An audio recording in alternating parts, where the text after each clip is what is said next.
William बसवर्थ की एक और पोइम जिसका नाम है रुथ, और इसका अनदर नाम है, यानी कि एक दूसरा टाइटल भी है, द इन्फ्लुएंस ऑफ नेचर। ठीक है, इसको अब हम लोग डिस्कस करेंगे। तो चलो शुरुआत कर लेते हैं। सबसे पहला क्वेश्चन है हमारा, Ruth is also known by the title. बोला गया है जो रुथ है, रुथ को किस शीर्षक से जाना जाता है? तो influence of nature, B option हो जाएगा हमारा। कौन सा? प्रकृति का प्रभाव। अगला क्वेश्चन है हमारा 2 नंबर पे। बोला गया है in which year was the poem Ruth written. Ruth कविता किस वर्ष लिखी गई थी? तो 1799 में इसको लिखा गया है। सी ऑप्शन हो जाएगा। The poem Ruth mainly deals with. ये जो पोएम है रुथ, वो मुख्य रूप से डील करती है, यानी कि कविता मुख्य रूप से किससे संबंधित है? तो ये दुख और प्रकृति का प्रभाव, उससे मतलब ये हुआ suffering and influence of nature. C option हो जाएगा हमारा। Who is Ruth? ये रुथ कौन है? चौथे नंबर पे। तो रुथ कौन है? एक आवारा लड़की दिखाई जाती है, a vagrant girl. B option हो जाएगा। वैग्रेंट का मतलब होता है आवारा। अगला, what happens to Ruth's mother. 5वें नंबर का पॉइंट है। बोला गया है कि रुथ की मां के साथ क्या होता है? तो उसकी मृत्यु हो जाती है। कहां पर जाएंगे? सी डाइज। बी ऑप्शन हो जाएगा हमारा। 6 नंबर का क्वेश्चन है, what does Ruth's father do after her mother's death. Ruth की मां की मृत्यु के बाद उसके पिता क्या करते हैं? दोबारा शादी कर लेते हैं उसके पिता। तो मैरिज अगेन। सी ऑप्शन हो जाएगा हमारा। 7वें नंबर का क्वेश्चन है, the American youth in the poem is influenced by. कविता में अमेरिकी युवक किससे प्रभावित है? तो प्रकृति के हिंसक पहलू से, यानी कि violent aspect of nature. C option हो जाएगा। अगला 8वें नंबर का क्वेश्चन है हमारा। बोला गया है what is the result of the American youth influence. अमेरिकी युवक पर पड़े प्रभाव का क्या परिणाम होता है? तो क्या परिणाम होता है? वह अपना आत्म नियंत्रण खो देता है। तो he loses self control. C option होगा। 9 नंबर का क्वेश्चन देखो क्या बोला गया है, what does the American youth ultimately do. जो अंततः जो अमेरिकी युवक होता है वो क्या करता है? तो रुत को छोड़कर अमेरिका चला जाता है। डेजर्ट मीन्स होता है छोड़ देता है रुत को, एंड गोज टू अमेरिका, और अमेरिका चला जाता है। 10 नंबर का क्वेश्चन है हमारा, what happens to Ruth after being deserted. Ruth को छोड़े जाने के बाद उसके साथ क्या होता है? वह अपनी सुध बुध खो बैठती है। सी लॉसेस हर सेंसेस, वो पागल सी हो जाती है। बी ऑप्शन हो जाएगा। 11 नंबर का question, where is Ruth confined. Ruth को कहाँ रखा जाता है? तो रुथ को एक पागल खाने में रखा जाता है, लोनेटिक असाइलम। सी ऑप्शन हो जाएगा, लोनेटिक असाइलम। 12 नंबर का क्वेश्चन देखो क्या है हमारा, where does Ruth take shelter after recovery. ठीक होने के बाद रुथ कहाँ शरण लेती है? तो टोन नदी के किनारे, on the bank of the tone. Tone क्या है? इसमें एक नदी का नाम है। अगला 13 नंबर का क्वेश्चन देखो, what brings solace to Ruth in the end. Ruth, आखिर में रुथ को किस चीज से सुकून मिलता है? तो प्रकृति के शांत नजारों से, जो काम एस्पेक्ट होते हैं नेचर के, उससे उसको बहुत सुकून मिलता है। सी ऑप्शन हो जाएगा। 14 नंबर का क्वेश्चन है, what activity makes Ruth happy again. यानी कि कौन सी चीज रुथ को फिर से खुश कर देती है? तो कौन सी चीज खुश कर देती है?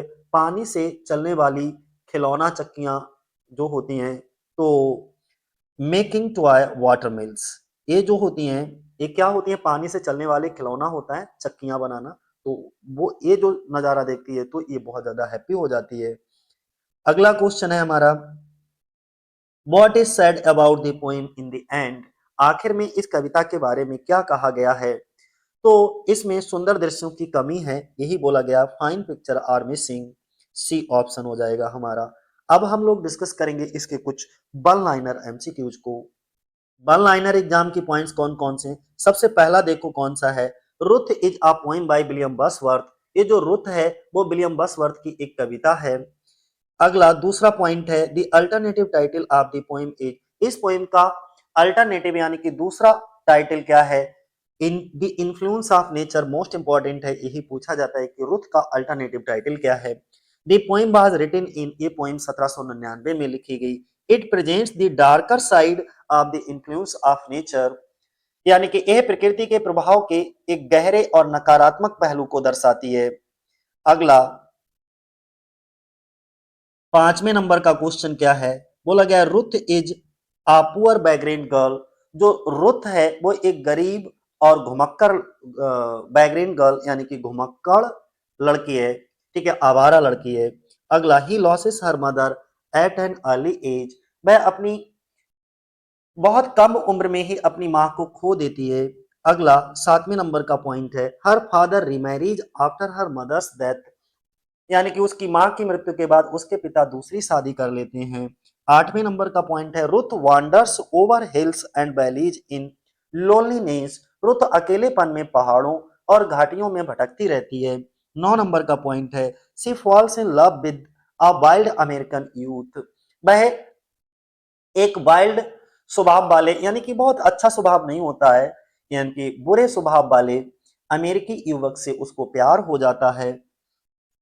10 नंबर का पॉइंट देखो क्या है, the American youth is influenced bye violent aspect of nature, जो अमेरिकी युवक होता है वो प्रकृति के हिंसक और उग्र पहलुओं से प्रभावित होता है।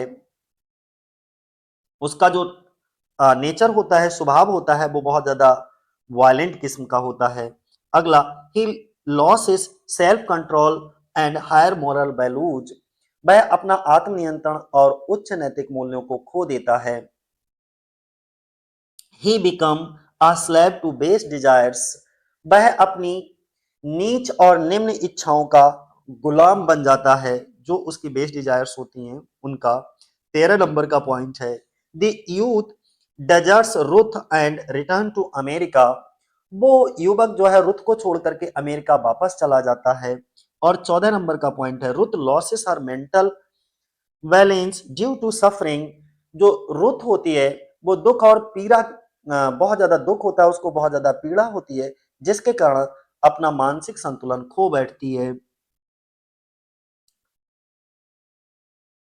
15 नंबर का देखो क्या है, 15 नंबर पे बोला गया है she is confined to a lunatic asylum, इसके बाद उसे एक पागल खाने यानी कि मानसिक चिकित्सालय में भर्ती करा दिया जाता है। 16 नंबर का after recovery she take shelter on the bank of the Tone, ठीक होने के बाद वह टोन नदी के किनारे शरण लेती है। 17 नंबर का पॉइंट है सी फाइंड्स पीस इन द काम एस्पेक्ट ऑफ नेचर, बोला गया है कि उसे प्रकृति के शांत और सौम्य पहलुओं में शांति मिलती है। 18 नंबर का पॉइंट है Ruth makes toy water mills like in her childhood, Ruth अपने बचपन की तरह ही पानी से चलने वाली छोटी छोटी वाटर मिल्स को बनाती है। 19 नंबर का पॉइंट है she regains some happiness through simple activities, वह सरल और साधारण गतिविधियों यानी कि जो सिंपल एक्टिविटीज होती है उनके माध्यम से उसे कुछ हद तक खुशी वापस मिल जाती है। और 20 नंबर का पॉइंट है the poem lakhs vivid and fine pictorial description, यानी कि इस कविता में प्रकृति की सजीव और विस्तृत चित्रात्मक वर्णन की जो है वो कमी दिखाई जाती है।